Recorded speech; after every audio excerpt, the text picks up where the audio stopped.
नमस्कार, बहुत स्वागत है आपका न्यूज अपडेट में। मैं हूं आपके साथ अमित शर्मा। शुरुआत करते हैं खबरों का सफर।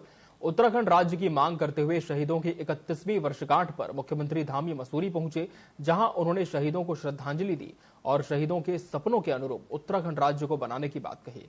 इस दौरान प्रदेश अध्यक्ष महेंद्र भट्ट और कैबिनेट मंत्री गणेश जोशी भी मौजूद रहे। सीएम धामी ने कहा कि राज्य आंदोलनकारियों के इतिहास को पाठ्यक्रम में शामिल करने के लिए भी प्रयास किए जाएंगे। राज्य सरकार आंदोलनकारियों के सपनों को पूरा कर रही है। हाल ही में 10% क्षैतिज आरक्षण की मांग को पूरा कर सरकार ने अपना वादा निभाया है।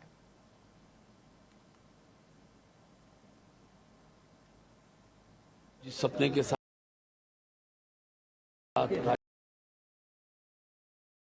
चाहे क्षैतिज आरक्षण का विषय हो और धीरे धीरे अनेकों विषय, अनेकों शहीद और अनेकों ऐसे आंदोलनकारी हैं जिनको हमने आने वाली पीढ़ी के सम्मुख एक मॉडल के रूप में, एक प्रेरक के रूप में स्थापित करना है। अनेकों जो विषय आएंगे उसको विश्व के दृष्टिकोण लागू करेंगे। सपने थे उत्तराखंड राज्य को बनाने के लिए कि उत्तराखंड राज्य होगा, उत्तराखंड के अंदर किस प्रकार की व्यवस्थाएं होंगी, किस प्रकार का यहाँ का इंफ्रास्ट्रक्चर होगा, उस सब को बनाने के लिए हम संकल्प लेते हैं कि हमारे राज्य आंदोलनकारियों और बलिदानियों के सपनों के अनुरूप उत्तराखंड राज्य का निर्माण करेंगे, जहाँ युवाओं को रोजगार मिलेगा, हमारी मातृशक्ति को स्वरोजगार के साधन बढ़ेंगे, रोजगार के साधन बढ़ेंगे, उनकी आत्मनिर्भरता बढ़ेगी, उनका सशक्तिकरण होगा।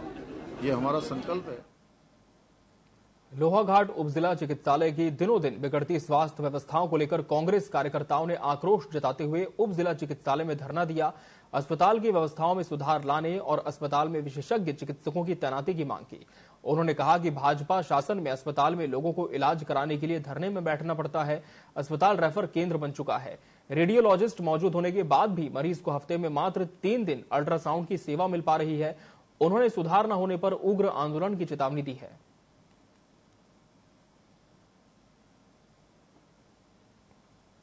इसलिए कि हमारी जो ये लोहाघाट का एकमात्र चिकित्सालय है, इस लोहाघाट और पूरे 3 ब्लॉकों का यहाँ पर बहुत सारी जनसंख्या इस पर डिपेंड है। तो चिकित्सा के लिए आते हैं, यहाँ पे कोई व्यवस्था नहीं रहती। हमारी जो मांग थी विशेषज्ञ चिकित्सकों को यहाँ पे तैनाती की जाए करके, आज तक बहुत लंबे समय से थी, आज तक इसकी यहाँ पे नियुक्ति नहीं हो पाई। एक भी फिजिशियन इवन हमें छोटा सा भी तकलीफ होता है तो इस सेंटर से दूसरी जगह रेफर किया जाता है। इसलिए कि हमारी जो ये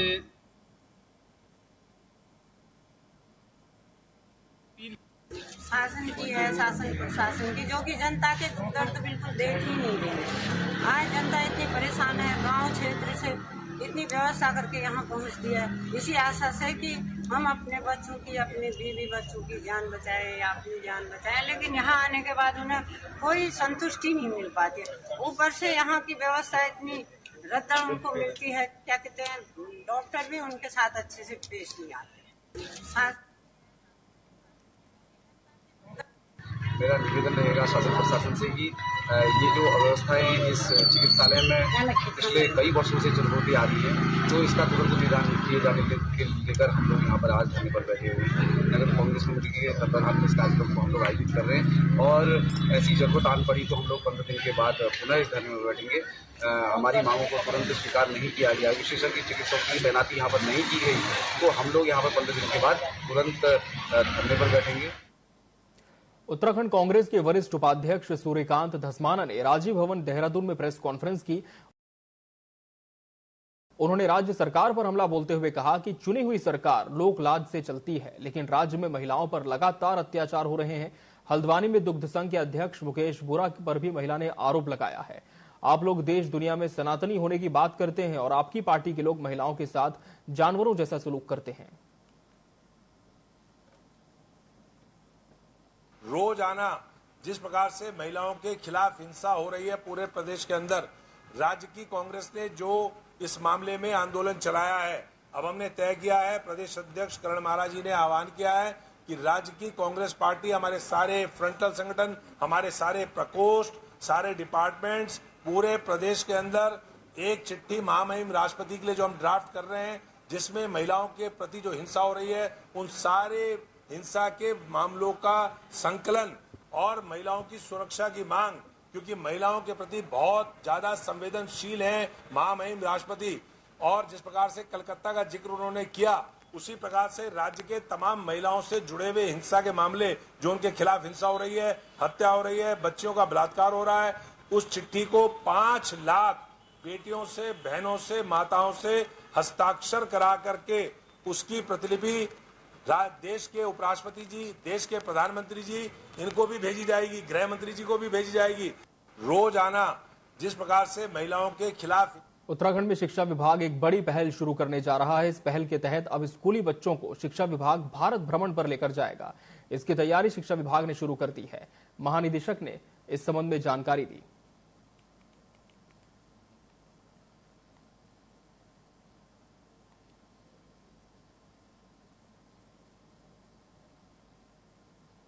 देखिए, अभी फर्स्ट फेज में हम लोग हर ब्लॉक से 2-2 जो हमारे टॉपर बच्चे हैं उनको की टीम बना रहे हैं, और जो हमारे शिक्षक हैं उनके नेतृत्व में भारत भ्रमण में जो भी हमारे शैक्षिक संस्थान हैं या वैज्ञानिक संस्थान हैं या तकनीकी संस्थान है, वहाँ पर उनका भ्रमण कराया जाएगा और उनको एक्सपोजर वीट होगा एक तरह का, ताकि भविष्य के लिए वो मानसिक रूप से भी तैयार हो सकेंगे और उनको एक्सपोजर मिल सकेगा।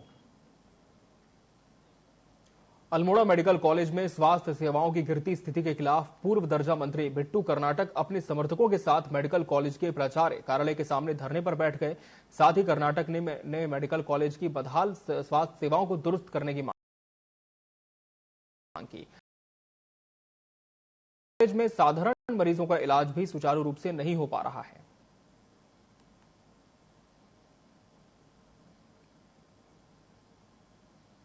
अब ब्लड बैंक खुल जाएगा 10-12 दिन के भीतर। अब वहां अल्ट्रासाउंड होने लगेंगे। कई विशेषज्ञों की नियुक्ति होगी, क्योंकि लगातार वॉकिंग इंटरव्यू चल रहे हैं। हमारी मांग बहुत बेसिक मांग है। हमारा कहना है कि तत्काल प्रभाव से कोई पेशेंट अगर आ रहा है तो उसको पहले देखा जाए।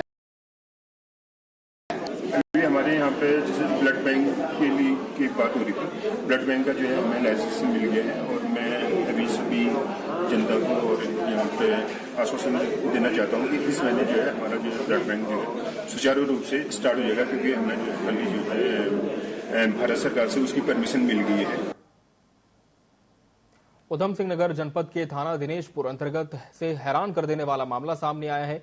एक युवक सीसीटीवी फुटेज में कैद हुआ है, जो महिलाओं की इनरवियर चोरी कर उन्हें गंदा कर फेंक देता था। मामले में पुलिस ने आरोपी की पहचान कर उसे गिरफ्तार कर लिया है। पुलिस का कहना है कि युवक मानसिक रूप से ठीक नहीं है, जिसके चलते वो इन हरकतों को अंजाम दे रहा था।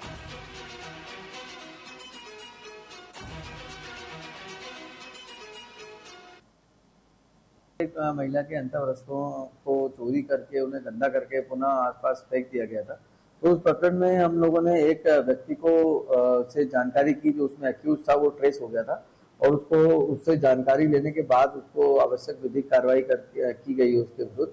और इसमें जब उससे पूछताछ की गई तो थोड़ा सा मानसिक रूप से ठीक नहीं लग रहे थे, तो उसमें बाकी आगे की कार्रवाई भी चल रही है, उसमें इन्वेस्टिगेशन की जा रही है। एक महिला के उधम सिंह नगर जिले में अलग अलग घटनाओं में 2 लोगों की मौत हो गई, जिसकी सूचना मिलते ही पुलिस मौके पर पहुंची। शव को कब्जे में लेकर पोस्टमार्टम के लिए भेजा, जिसमें एक मामले में युवक को सांप ने काट लिया, जिसके इलाज के बाद मौत हो गई। वहीं दूसरा मामला सितारगंज रोड का है, जहां पर खटीमा से किच्छा लौटते समय बाइक सवार 2 युवकों को अज्ञात वाहन ने टक्कर मार दी, जिसमें एक की मौत हो गई, जबकि दूसरे की हालत गंभीर है। फुलबट्टा थाना क्षेत्र में एक व्यक्ति निवासरत था, जिसकी सिरसा चौकी जो यूपी में पड़ती है, उसके अंतर्गत एक अज्ञात वाहन के द्वारा एक्सीडेंट हुआ, और उस एक्सीडेंट के दौरान उस व्यक्ति की मृत्यु हो गई। क्योंकि घर वाले जो है बॉडी को घर ले आए थे, और उनका घर जो है हमारे क्षेत्र में पड़ता है, थाना फुलबट्टा क्षेत्र में, तो उनका पंचायतनामा और पोस्टमार्टम की कार्रवाई की जाए। पूर्व में भी दुर्घटनाएं हुई हैं, तो वहाँ पर जो भी करेक्टिव स्टेप्स है, जिससे कि पुनः वहाँ पे दुर्घटनाएं ना हो, उसके लिए भी हम लोग यूपी पुलिस से संपर्क में हैं। रामनगर में प्रधानाचार्य सीधी भर्ती परीक्षा को निरस्त करने और प्रधानाचार्य के पद पर 100% पदोन्नति को लेकर राजकीय शिक्षक संघ ने चरणबद्ध आंदोलन का ऐलान कर दिया है। इसी क्रम में आज प्रदेश भर के हजारों शिक्षक चौक डाउन हड़ताल पर चले गए। सभी राजकीय हाई स्कूल, इंटरमीडिएट कॉलेज में आज शिक्षण कार्य नहीं हो रहा। संगठन के प्रांतीय नेता ने बताया कि विभागीय अधिकारियों और सरकार की जिद के कारण शिक्षक संघ को मजबूरन ये फैसला लेना पड़ा है। सरकार हमारी मांग के प्रति गंभीर नहीं हुई तो हम 5 सितंबर को शिक्षक दिवस पर शिक्षक काली पट्टी बांधकर प्रदर्शन करेंगे।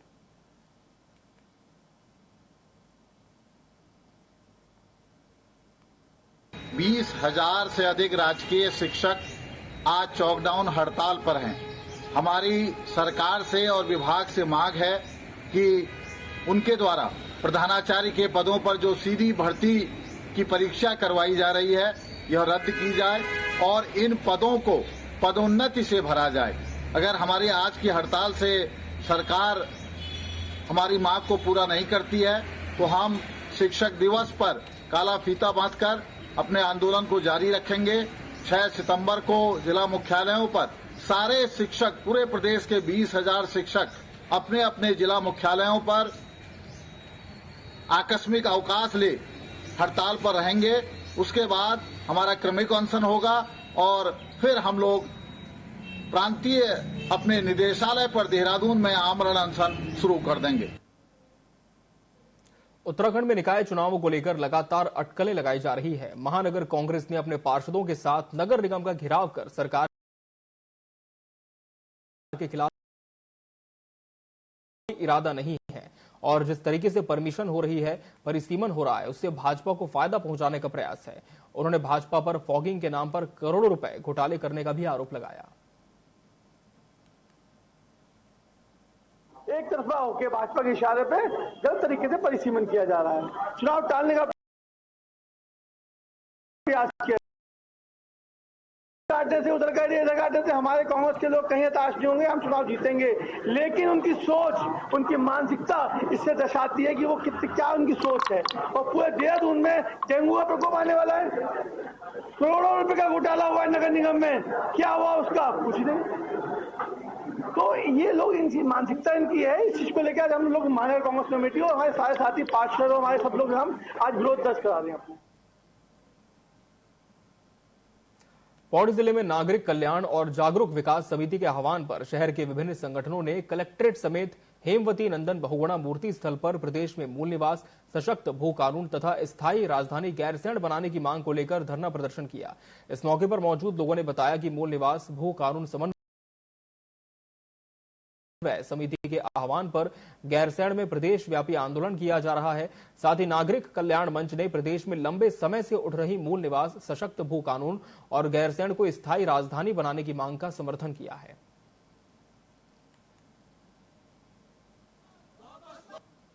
पर्वतीय क्षेत्रों को जो है, जो उपेक्षा जो व्यवहार होता है वो समाप्त हो, हमें हमारे अवसर मिले विकास का। इसके लिए राज्य आंदोलन किया गया।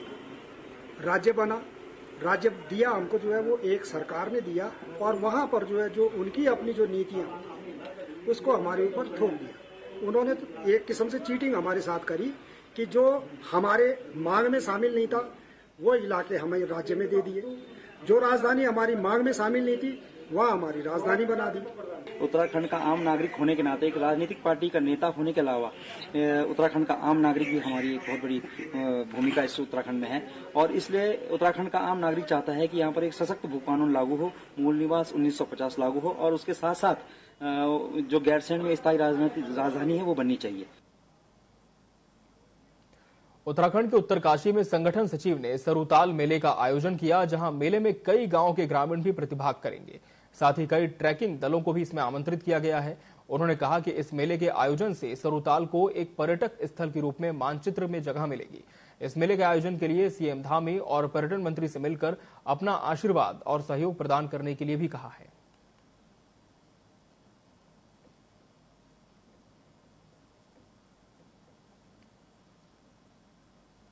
और हमारे जो सरुताल ट्रैक है, इसमें जो है उसको सरट्रैक ईयर के नाम से वो किया गया 2024। इसकी यात्रा का जो अभी प्रथम वो रखा है, वैसे हमारे यहाँ भादों के महीने 28 अगस्त को मेला लगता है जो अभी संपन्न हो चुका है। और हमारे जो सरुताल चमोली में देर रात से हो रही मूसलाधार बारिश के चलते जहां एक और कई मोटर मार्ग मलबा और बोल्डर आने के कारण बाधित हो गए हैं, वहीं बद्रीनाथ राष्ट्रीय राजमार्ग छिनका नंदप्रयाग पाताल गंगा में मलबा आने से अवरुद्ध चल रहा है। कर्णप्रयाग ग्वालदम मोटर मार्ग सिमली और सुनला में मलबा जाने से अवरुद्ध हो गया है। दूसरी ओर कर्णप्रयाग विकासखंड के सिमली में 7 भवनों में मलबा घुस जाने से नुकसान हुआ है। कार्यदायी संस्थाओं की ओर से लगातार मलबा हटाए जाने का काम किया जा रहा है ताकि आवाजाही सुचारू हो सके।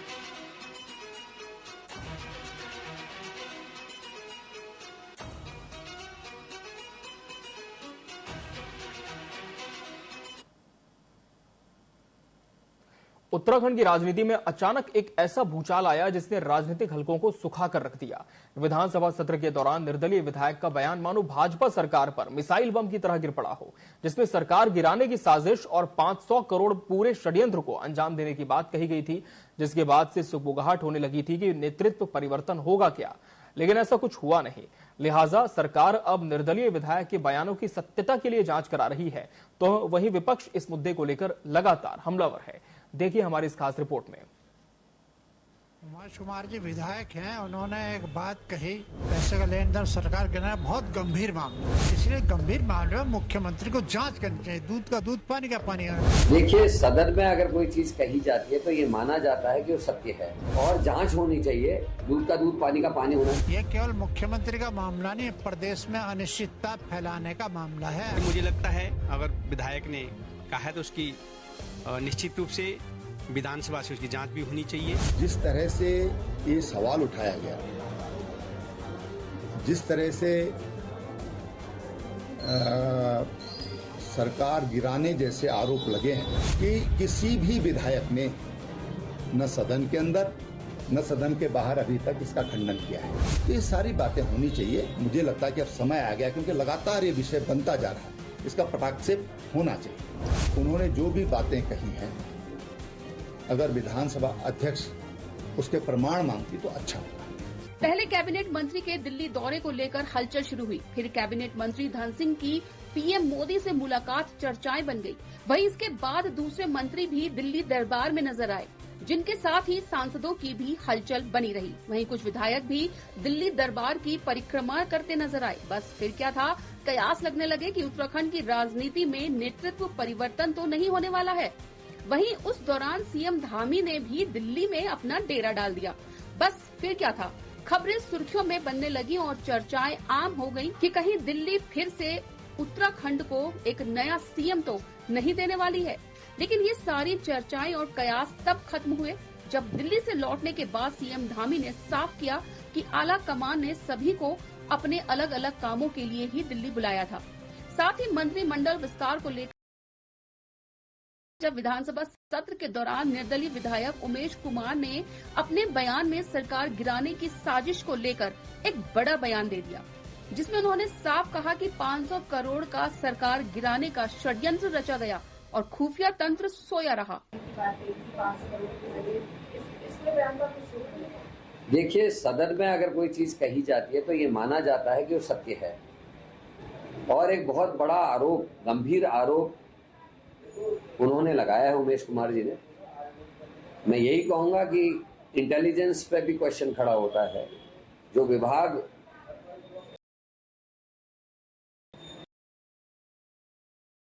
और सत्य है तो उमेश कुमार जी से पूछताछ होनी चाहिए। उनके पास कौन से तथ्य हैं, कौन से ऐसे उनको संकेत मिले जिससे उन्होंने इस बात को समझा, और जांच होनी चाहिए। दूध का दूध, पानी का पानी होना चाहिए। इस समय आम आदमी, उत्तराखंड का हर नागरिक ये जानना चाहता है कि क्या इसमें कितनी सत्यता है, और ये बड़ा गंभीर प्रश्न है लोकतंत्र को लेकर भी। तो इसकी बहुत गंभीरता से जांच बैठनी चाहिए और सारे पहलू खोजे जाने चाहिए। अगर सत्य पाया जाए तो कार्रवाई हो, और अगर सत्य ना पाया जाए तो उमेश कुमार जी से भी पूछताछ होनी चाहिए। उमेश कुमार ने विधानसभा में एक बयान दिया था कि जो भाजपा की सरकार है उसको गिराने के लिए कहेंगे 500 करोड़ की यहाँ पर सेना हमारी यहाँ पर सरकार गिराने की साजिश है, क्या कुछ कहेंगे? उमेश कुमार जी विधायक हैं, उन्होंने एक बात कही, पैसे का लेन देन सरकार गिराना बहुत गंभीर मामला है और उस पर राज्य सरकार, मुख्यमंत्री चुप है। ये केवल मुख्यमंत्री का मामला नहीं, प्रदेश में अनिश्चितता फैलाने का मामला है। अगर सरकार गिरती है या गतिविधियां होती हैं, सरकार काम नहीं कर पाएगी, अधिकारियों का नियंत्रण हट जाएगा। इसलिए गंभीर मामले में मुख्यमंत्री को जांच करनी चाहिए, दूध का दूध पानी का पानी होना चाहिए। ये संदेश पूरी जनता में चला गया कि सरकार गिर रही है, सरकार के टुकड़े हो रहे हैं, सरकार बिखरा आने वाला। तो ये गंभीर मामला है। मुद्दे पर मुख्यमंत्री जब तक बयान नहीं देगा मामला ऐसा रहेगा। इसलिए मुख्यमंत्री को इसमें गंभीरता से निर्णय लेना चाहिए, इसकी जांच करनी चाहिए, इंक्वायरी बैठानी चाहिए, चाहे सीबीआई इंक्वायरी कोई भी। मुख्यमंत्री क्यों मौन है? इतना बड़ा मामला है, सरकार गिरना, आप लोग मुख्यमंत्री मौन है। दुर्भाग्य है। तो कहीं मुख्यमंत्री साजिश तो नहीं है कि अपने विरोधी का मुंह बंद कर नजर है, उनको मुख्यमंत्री डालना चाह रहे कि ये प्रचार करो। तो इसलिए मुख्यमंत्री पर ही उंगली उठेगी जो उमेश कुमार ने, अगर इसमें जांच नहीं होती। इससे उमेश कुमार की उठाई बात बड़ी गंभीर है, राज्य सरकार संबंधित है, शासन संबंधित है। इसलिए और पर मुख्यमंत्री गंभीरता लेकर जांच करनी चाहिए। वहीं सत्ता पक्ष के नुमाइंदों ने विधानसभा सत्र के दौरान सामने आए बयान को लेकर निर्दलीय विधायक पर ही सवाल खड़े कर दिए और उनके बयानों को तथ्यहीन बताते हुए गैर जिम्मेदाराना बयान बताया, जबकि कैमरे के सामने कुछ और, कैमरे के पीछे कुछ और बयान देने वालों में भी इस बात को लेकर उत्सुकता थी कि आखिर कौन है वो शख्स जिसने सरकार गिराने का एक षड्यंत्र रचा। देखिए, विधानसभा के पटल पर कोई भी विधायक, कोई भी सदस्य कोई बात बोलता है, उसकी एक अपनी गरिमा होती है और सदन पर बोलने उसमें सत्य हो या असत्य हो, उसको कहीं न कहीं उसको बड़ी गंभीरता लिया भी जाता है। मुझे लगता है अगर विधायक ने कहा है तो उसकी निश्चित रूप से विधानसभा से उसकी जांच भी होनी चाहिए और इस बात को बड़ी गंभीरतापूर्वक भी लेना चाहिए। निश्चित रूप से इतने लंबे समय में एक बहुत परिपक्व स्थिति होती है और उन्होंने तो मैं जरूर कहना चाहूंगा कि उनसे मेरी इसमें 100% सहमति है। दूसरी चीज जो सबसे गंभीर इशू है कि किसी भी विधायक ने न सदन के अंदर न सदन के बाहर अभी तक इसका खंडन किया है। किसी भी विधायक ने, न सरकार ने किया है, जो सरकारी सदस्य हैं उन्होंने भी नहीं किया, जो गैर सरकारी सदस्य हैं उन्होंने भी इसका कहीं पर भी कोई खंडन नहीं किया है। और निश्चित रूप से इससे एक आशंका जनमानस में जा सकती है। यद्यपि जिस व्यक्ति ने ये सवाल उठाया है वो कोई विश्वसनीय व्यक्ति नहीं है और नहीं अनुभवी व्यक्ति है और नहीं उसको उत्तराखंड के सरोकारों से कुछ लेना देना है। लेकिन फिर भी अगर विधानसभा में कोई बात उठी है, वो सदन की कार्यवाही का हिस्सा बना है, तो उस पर उनसे ये पूछा जाना चाहिए कि आप प्रमाण प्रस्तुत कीजिए। आप उत्तराखंड को जो बहुत शांति प्रिय है, जहां आपस में बड़ा विश्वास है, इस विश्वास को खंडित करने का काम कर रहे हैं, या तो आप इसके प्रमाण दें। दूसरी बात यह है कि हमारी इंटेलिजेंस क्या कर रही है। क्या इंटेलिजेंस ने सरकार को इसके बारे में बताया नहीं? तो ये सारी बातें होनी चाहिए। मुझे लगता है कि अब समय आ गया, क्योंकि लगातार ये विषय बनता जा रहा है, इसका पटाक्षेप होना चाहिए। ये जरूर है कि उन्होंने जो भी बातें कही हैं, अगर विधानसभा अध्यक्ष उसके प्रमाण मांगती तो अच्छा होता। भाई आग लगी है तो धुआं तो उठेगा ही, बिना वजह तो यहाँ कोई पानी भी नहीं पिलाता जनाब। जी हाँ, ये कहना भी गलत नहीं होगा कि पिछले दिनों जिस तरह से नेतृत्व परिवर्तन को लेकर हंगामा खड़ा हुआ था, उसके पीछे कोई न कोई वजह जरूर होगी, वरना सत्र के दौरान बेहद गंभीर बयान देना निर्दलीय विधायक को भारी पड़ सकता है। वहीं दिल्ली दरबार में अचानक उत्तराखंड के नेताओं का दौरा भी बहुत कुछ इशारा करता है। भले ही अभी तक ऐसा कोई ठोस प्रमाण इन बातों का सामने तो नहीं आया है, लेकिन सियासी गलियारे जरूर चर्चाओं से गर्म हो रहे हैं। तो हो सकता है कि डैमेज कंट्रोल कर दिया हो। कुछ भी हो, लेकिन उथल पुथल की बयानबाजी से कुछ चेहरे जरूर बेनकाब हुए हैं। वैभव पटवाल, TV 24 देहरादून। बढ़ते खबरों में आगे, लोहाघाट में सोमवार को पोषण माह कार्यक्रम का शुभारंभ किया गया। जिला कार्यक्रम अधिकारी डॉक्टर राजेंद्र प्रसाद के दिशा निर्देशन में आयोजित पोषण माह कार्यक्रम का विधायक कुशाल सिंह अधिकारी ने शुभारंभ किया। इस दौरान विधायक ने कहा कि नौनिहालों, गर्भवती महिलाओं और आम लोगों के स्वास्थ्य के लिए संतुलित आहार का बड़ा महत्व है। उन्होंने स्वास्थ्य को मजबूत बनाने के लिए भोजन में मोटा अनाज, ज्वार आदि को शामिल करने और बच्चों को फास्ट फूड से दूर रखने की अपील की। हमारे आंगनबाड़ी की कार्यकर्ती ऐसी नहीं थी जो कि यहाँ छूट गई हो। पूरी सब की सब यहाँ सहायिका हो, चाहे आंगनबाड़ी कार्यकर्ती हो, यहाँ पर आकर उन्होंने हमारे जिले के कार्यक्रम अधिकारी से दिशा निर्देशों को सुना और उनके आदेशों का पालन करने के लिए तत्परता दिखाई। उसके लिए भी मैं जिला कार्यक्रम अधिकारी व आंगनबाड़ी कार्यकर्तियों को बहुत बहुत धन्यवाद देता हूँ। और इनके कार्यक्रम से मुझे लगता है कि हमारा समाज आगे बढ़ रहा है और आगे बढ़ेगा। हमारा तो सरकार से भी एक निवेदन भी था कि भाई अच्छा कार्य कर रही हैं, अच्छा काम कर रही हैं, इनके द्वारा जो पूरा सहयोग समाज के लिए किया जा रहा है, इसके फलस्वरूप थोड़ा इनका मानदेय भी बढ़ाया जाए ताकि इनका हौसला बढ़े। और इस बुलेटिन में फिलहाल इतना ही। मुझे और मेरी पूरी टीम को दीजिए इजाजत। नमस्कार।